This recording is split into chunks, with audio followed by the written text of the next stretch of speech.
So, welcome to the Back and Forth Show. It's your girl TK, your host. And here on the show, we are really focused on bringing knowledge, information, and resources to help inspire, enlighten, and help young men and women in the community transform their lives. And here today, I have my guest, Mr. Jacob Pruitt. Hey, TK, I'm definitely excited to be here for your inaugural Back and Forth show. Oh, yes, definitely. So, welcome to my first show. I'm so glad to have you here. And just a little bit about Jacob before we get started. Jacob he's actually an executive in the asset management industry in Colorado Springs.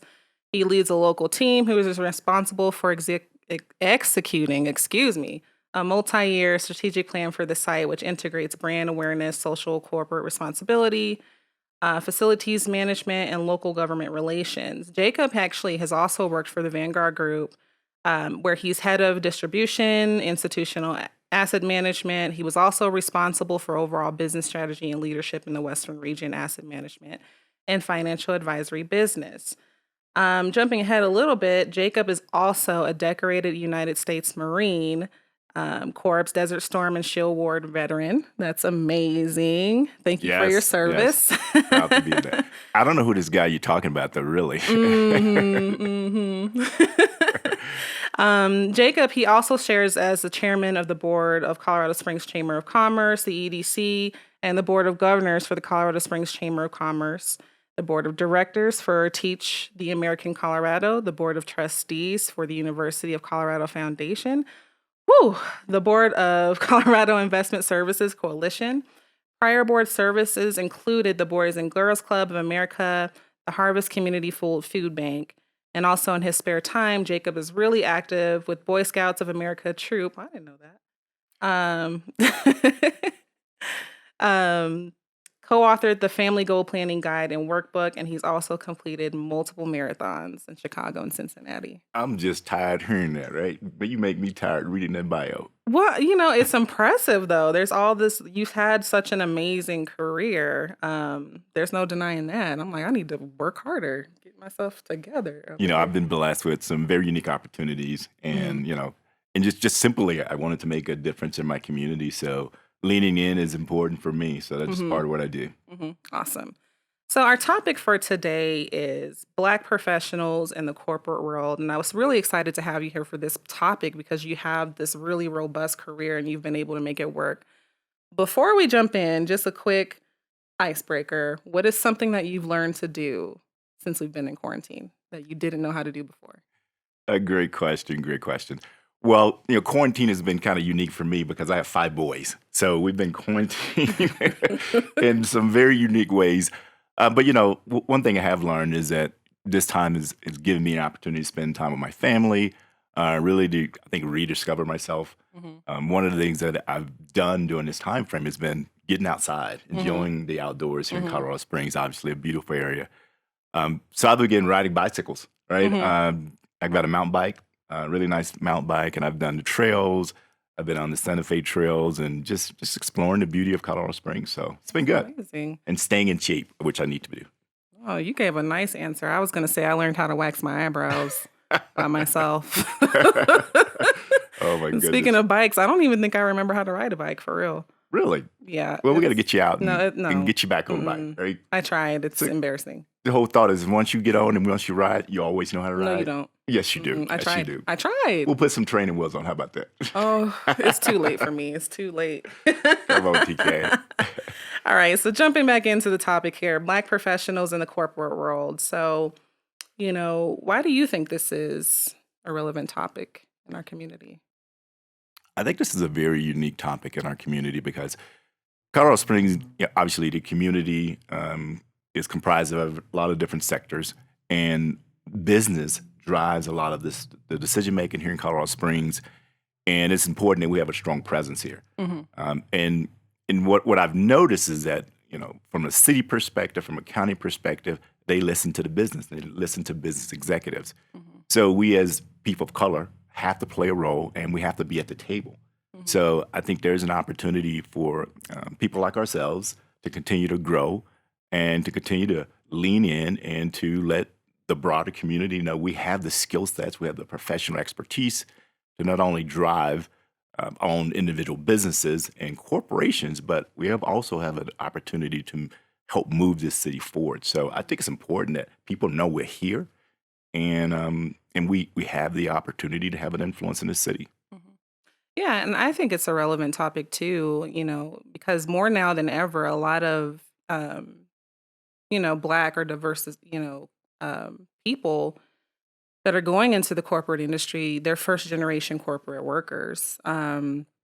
So I think it behooves us to make sure that we're sharing, what it is we know. Because sometimes when you're going into an environment where no one looks like you and you're Exactly. the only one, and then no one in your family has done this, so you don't know, proper, you don't have that professional polish, right? You don't have the right etiquette, per se.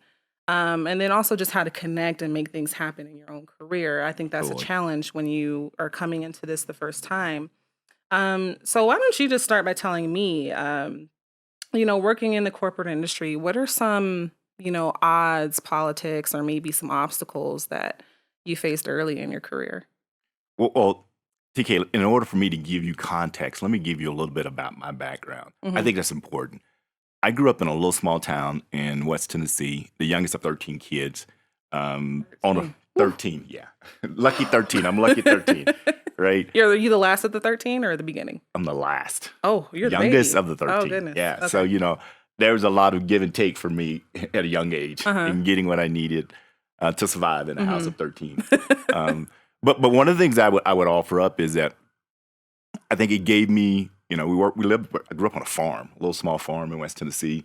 My dad, my parents, they were, blue collar workers, right? So we started very humbly in our Hmm. beginnings.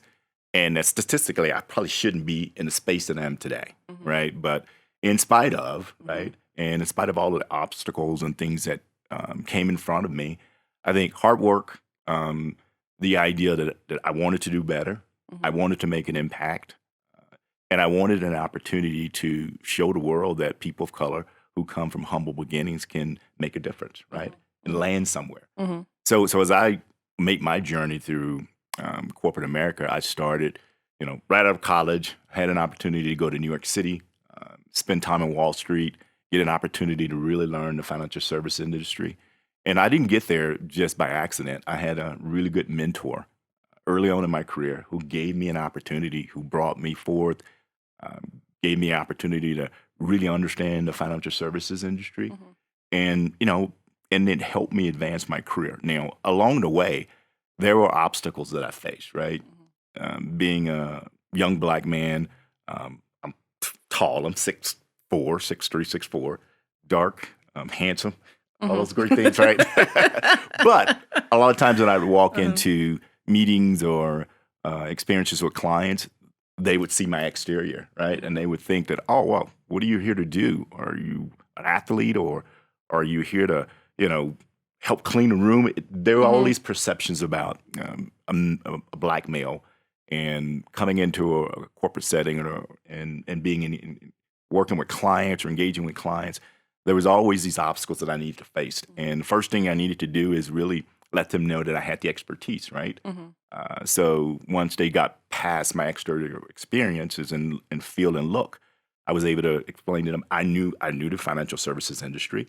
I knew how to work with clients, and I know how to lead people. So once I got the foundations established, mhm, things became easier, mhm, right? As I continued to advance my career, one of the things that most leaders and people of color experience is just being the only one. In most of my experiences in corporate America, I have been the only one in most settings. And during those scenarios, I just have to be really comfortable, not only being the only one, but making sure my voice is heard, right? mhm, And making sure that I not only think for myself, but I think for the people who come in behind me.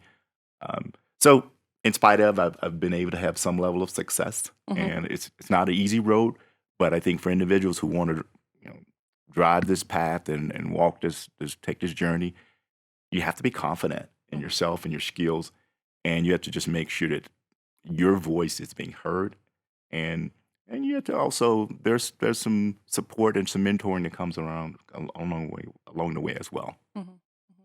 Yeah, that's a good point you bring up. And just so I can back up a little bit, so you were in the Marines first. That's correct. right? And then you went to school. Yeah. So quickly, some context there as well is that I graduated from high school, went straight to the Marine Corps, Mhm. spent time in Parris Island, South Carolina, and then went from there to Camp Lejeune, North Carolina, and then went directly into Mhm. college. Mhm. So Marine Corps all through college, was pulled out of college my senior year to go to Desert Storm and Desert Shield, and was on active duty for a year in combat, and then came back, finished up college, and then got an opportunity to go into corporate America. Wow. Wow. So you said a few very important things, and I know that when I started out, on my journey in the corporate world, I also walked into a situation where I was literally the only person. Starting out in my training class, moving into different areas in the company, I was the only one. And one of the things you mentioned was mentorship. That was very, very important. Tell me about how you actually made that happen. How were you able to connect with someone to find a mentor?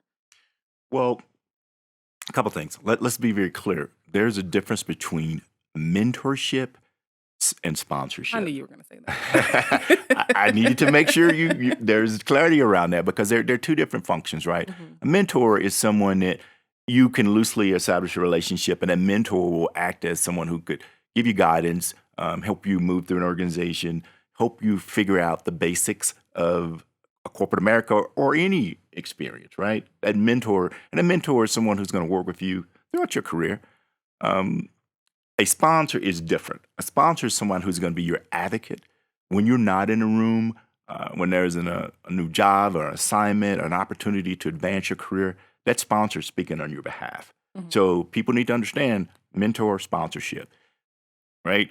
And so throughout my career, I had an opportunity to have both. Mhm. And my mentor is someone who's I've had for 30 years, and they work with me not only on my corporate experience, but they work with me with my personal experience, right? So if I need to talk about, hey, what's going on in my household or my kids, my mentor is always there to have those conversations. Mhm. I've had sponsors who've come in and out of my life over the last 20 plus years, and those sponsors have done a couple of things for me. One example, I had a sponsor who I engaged with early in my career. Um, I showed him my work, showed him what I was doing, and this sponsor basically invited me to New York City and basically exposed me to all of the moving pieces of corporate America, put me in front of the right people, got me promoted the first time. That's what a sponsor does, right? Another example of a sponsor was that in my life, my current job, my sponsor called me out of the blue and said, "You know what? I got this job for you. I think you'd be great. Have you ever considered Colorado Springs?"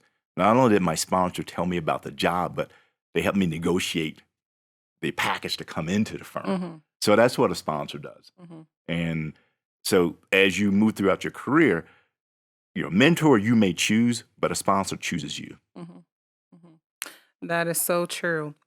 And we'll pause on that topic because we're going to come back to that here in a second. But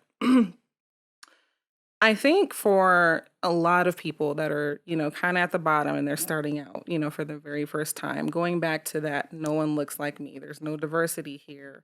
How can I possibly expect to make it? Right.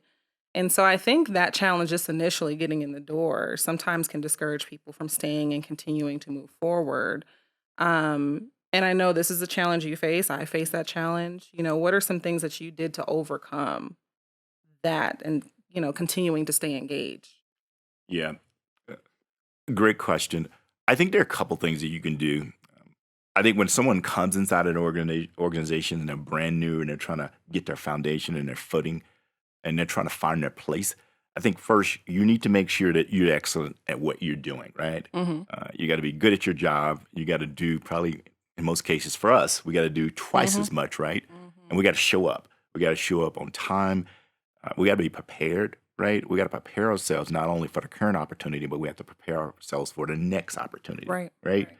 And then when you come inside of corporate America or any setting, you know, y- you don't need to conform. You bring your full self to work, but you also have to understand the environment that you work within, right? Mhm. So you probably can't come in with a light blue or light pink suit, right? That's not corporate America. Or Jordans to work every Right, day. right. So Yeah. you got to understand your environment. You got to know what the the climate is, and you gotta kind of make sure that you understand what that climate is, how you work within it, right? Mhm. And then I think the other thing is that then you got to begin to seek those resources. And what I mean by resources, like who inside the organization can you connect with? Mhm. And that connection can be with a person of color who's already in a leadership role, or someone who's doing phenomenal things, or who are respected inside the organization, or it could be someone who's not a person of color that you can make a connection to, and you can build a relationship, and they can help you navigate the organization, because that's the probably most important thing that new individuals who come into your organization, they're trying to find their way, is understanding the unwritten rules inside of a firm, how decisions are made, Mhm. what's the culture, right? Who owns the power inside the organization, and how do you make sure that you get access to that power? Those are some of the unwritten rules that you got to really understand. And sometimes when you come in, you may not know the map or the roadmap of how to get to those points. Mhm. So you gotta connect with someone who already knows and has the. It's almost like they have the roadmap and they can give it to you, Mhm. and you don't have to learn through trial and error. Mhm. Yes, definitely. So I remember a couple years ago, this might be like 3 years ago. Hmm. And y'all don't know, but Jacob, he actually mentors me. But anyway. Tough job, but I'm staying with it. I know I'm a piece of work. I know. She's The Lord is outstanding. working with me, She's okay? outstanding.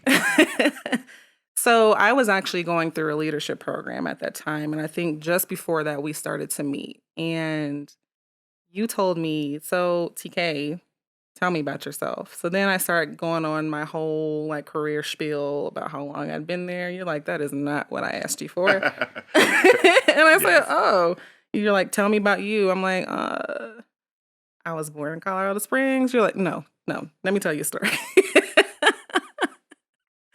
And I think this is one of my favorite memories and also one of the most valuable lessons I learned. And you had told me a story, and I don't remember the specifics of it, but I remember you telling me you were going across town to somewhere with an executive. Can you Yes. tell that story? Yeah.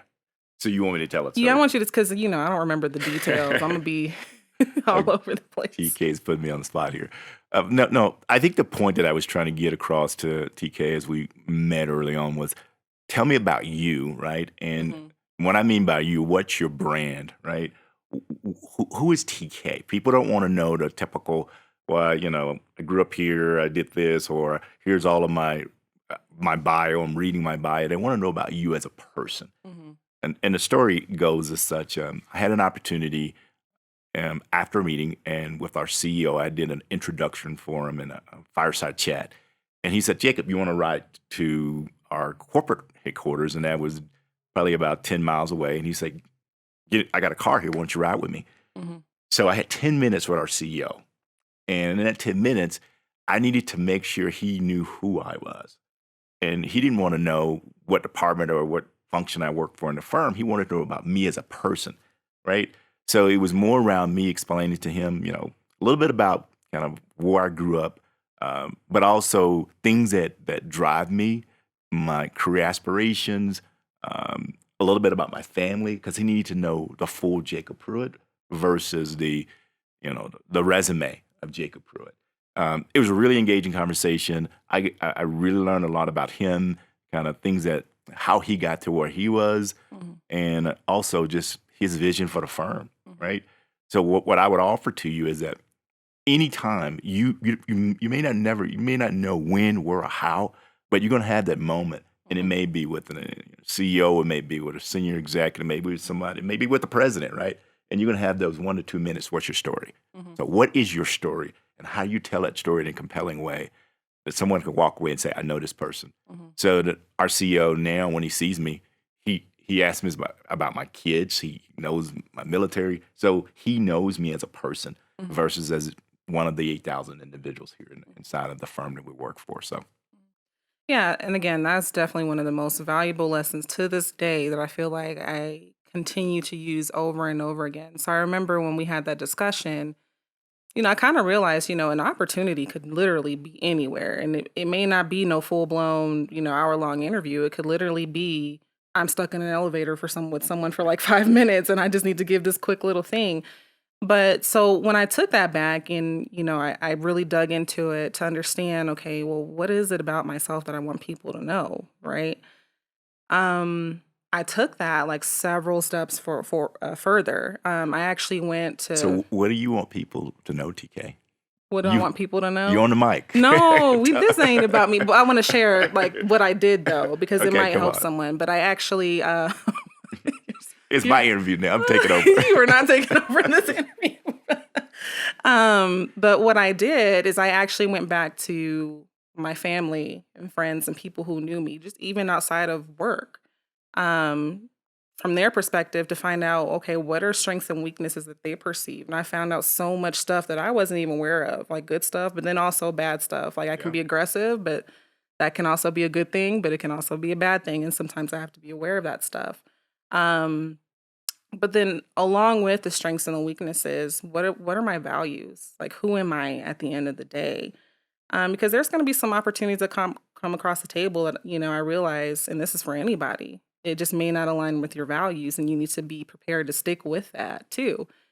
So really digging into that just from that little bit of advice that you gave me, I was really able to use that like going forward in my career and interviews, anything that I do. I was able to really take that and, just with that little piece, so I think it's important for, people to spend time knowing who they are, truly. Well, I'm glad that I could help a bit there, TK. But I think you hit on a very valuable point is your value system, right? Mhm. Because you're going to have career opportunities, you're going to have things that come at you in life, and you will have to fall back on those values and to say, well, this is for me or not for me. I'm willing to take this risk or I'm willing to walk away because my values. And that's kind of, that'll help you from your compass, your North Star, Mhm. right? And it help Mhm. guide you through your career. So I would encourage you or any other listener to think about, excuse me, what is your value system and are you willing to stay true to that value system? Mhm. And I think it's important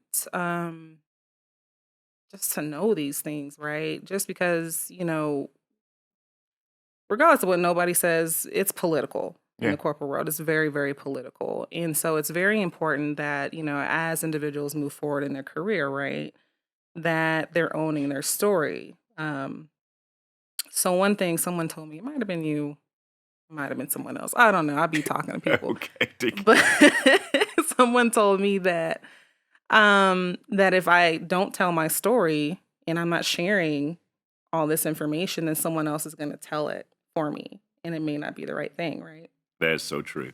Because you have to own your own story and you have to own your own narrative, right? Because Mhm. to your point, your story and how you're perceived inside of an organization, whether it be corporate America outside, right, is predicated on your brand, right? Because your Mhm. brand precedes you, so people will hear about you and they will get a certain point of view of you even before you meet them, right? So that's why you have to control the narrative in regards to what you're sharing, how you're being perceived, and what you want to be projected around yourself. So I would just say make sure that if you have an opportunity, whether it be with leaders or within the organization or just within the Mhm. organization, make sure people know your story. Right. Let define yourself. Don't let anyone else define you. Mhm. So, in terms of how do I let people know my story? Um, I think there's several things that individuals can do on their own. I think some parts of that might be networking. Can you talk a little bit about networking and how that helped you? Yeah. Um, Networking is extremely important, right? And I think there are different forms of networking, right? Mhm. A lot of times people see networking as going out and having a drink or right or Mhm. happy hour. That's a form of networking, but I think the true networking is really going back to your earlier point is to getting to know a person and to getting to know a person's story. Right. So some of the things I've always done is that create your it's almost like I create a map, right? Mhm. And that map has different sectors, and those sectors are, if I wanted to know individuals inside of a corporation who does marketing, or someone who does who is part of the senior leadership team, or even if I wanted to meet a group of individuals who are outside of the firm, I kind of lay it all out, and I Mhm. have a plan, right? It's Mhm. not by accident. Networking is not by accident, but you have to be methodical. You have a plan. And that's got to be natural, right? Mhm. But I think you do need to, just like anything else, you need to lay out who and what do you want to know about a group of individuals, Mhm. and then lay out a plan of how to get there. Because I think networking will offer you all kind of benefits. Excuse me. Even from a standpoint of your next career opportunity, right? Mhm. Or it could be if you want to be a part of a corporate board or just a nonprofit board, networking will help you get there, Mhm. right? Networking goes beyond just again the corporate setting, but even if you have a child or and you want them to get into a certain school or if you want to get access to a certain university, it's all networking, right? Mhm. It's who you know and Mhm. how well they know you and are they willing to kind of stand in the gap for you, Mhm. right? Mhm. So I would just say be intentional about networking, and because network is powerful. Most people get to their next career opportunity or I think level of success by not what they know, Mhm. but by who you know. Mhm. Yeah. So make sure you know a lot of people. Definitely. That's definitely important. So, networking is one. And you mentioned a couple of things earlier in our conversation about sponsorship and mentorship. So, getting your story out there, I think that's very important to have sponsors, right? How would one go about finding these sponsors? Yeah. Which I think is tough The for some people. sponsor angle, it's just a little challenging, right? But I think it starts a couple of different ways. Number one is if you're doing really good work, Mhm. right, and you're hitting on all cylinders, and then you're telling your story. You're not letting your story be told, but you're telling it yourself. Somebody's going to notice you, Mhm. right? And then if they notice you, and they said, I've had scenarios where people see your work, they enjoy what you're doing, and they say, "Well, you're doing really good work here. Why don't you come by and chat with me?" Mhm. Take that opportunity. Don't not go by and have a quick meeting with them. Go by and then you get to tell your story a little more, right? Um, and then what I've seen is that sponsors can see something in you and they want to be a part of it. They want to be a part of the Mhm. rise of the star being, taken off, right? So they want to be a good part of success. So it's almost like they're tapping into you because they want to be a part of your rising star, Mhm. right? And most sponsors, once they kind of link up with you, they will take you places that you never can get access to, right? Mhm. So that sponsorship thing is kind of tricky because sponsors have a certain degree of power, Mhm. and they only want to share it with a certain amount of people. So for us, it's a challenge in a lot of times because they don't want to share their power because Mhm. they understand what that power can do. That could take a person from where they are and move them to the highest ranks of an organization. So it's a trust factor. You've got to build trust with them. It takes time. It's in the office space in engagement, and it's also probably a little after the office engagements, whether it be dinner, whether it be interactions. You have to be Mhm. willing to become a little vulnerable. You got to share a little bit with them. But when you connect with a sponsor, it could change your career. Mhm. Mhm. Definitely important. So we got networking, mentorship, Mhm. sponsorship, um, knowing your personal brand, right? Mhm. The final thing, and you actually touched on this a little earlier too, about performance and experience. It's very important that if you want to progress your career, that you're actually good at what you do. I think some people coast and they think, "Oh, I'm gonna just get over." No, that's not how it works. Especially not for us. We need to be the best doing extra work to try to make it to the next level. Which I think some people discount that. You actually need to know something, and you need to be good at what you do. Right? Wouldn't you agree? Yeah, you actually have to be good at your craft, right? People are going to test you, and there's a basic expectation that you know the fundamentals of your job, right? You know how to get things done.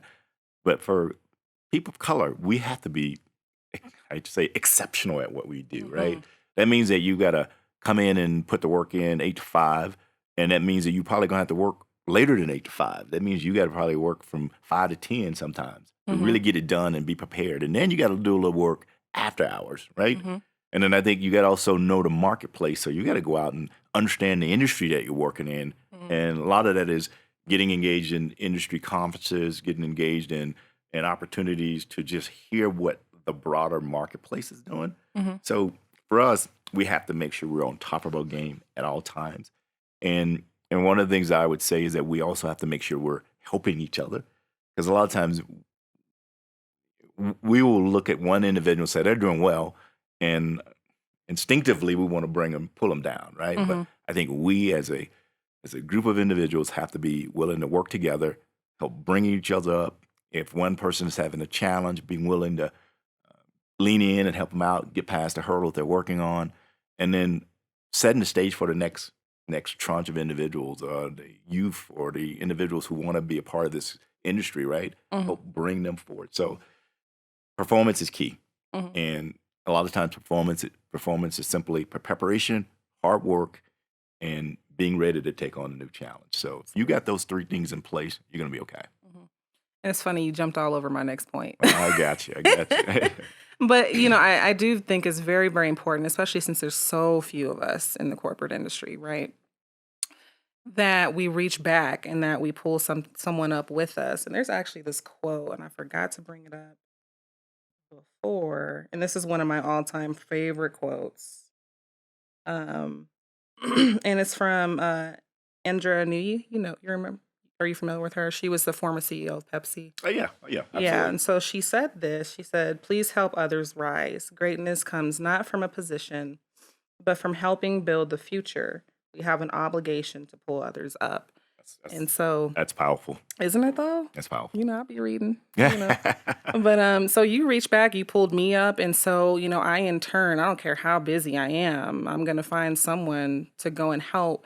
And I think some people, they get so huffed and puffed up, I'm in this position, they should be coming to me. I think it's intentional that we go and find people and just say, "Hey, my name is X, Y, and Z. How can I help you? Here I am, anytime that you need me." Yeah, I would agree. A lot of times I think individuals, to your point, they get a position of power Mhm. and they want people to pay homage to them, right? Mhm. But I think it's important as a leader, and I try to make this a practice, is finding those individuals that are new to the organization who are trying to find their way and make yourself accessible, right?